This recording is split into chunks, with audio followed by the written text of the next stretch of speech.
Hi, good morning. My name is Jeremy Pos and we are here now at JD Pos Solar Product Trading para mag-test na naman tayo ng unit. So meron po tayo dito 220 volts, 150 watts, IP67 na floodlight. So ito po yung ginagamit natin sa indoor or outdoor. Pwede po itong unit natin dahil napakalakas ng ilaw natin. Malakas po yung pinaka LED nito. Kahit 150 watts lang siya, napakalakas itong unit nito. Tara, check natin yung unit natin kung paano kalakas. So again, meron po tayo dito 150 watts floodlight, 220 volts, electric power type.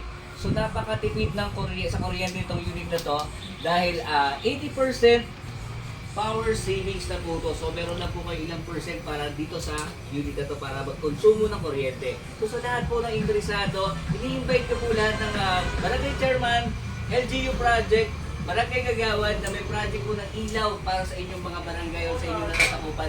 Tumawag lang po kayo sa 0966-843-1913 or mag-message kayo sa Facebook namin. JD Pos Solar Product Trading. We will brighten your day. Tara, testing tayo ng unit.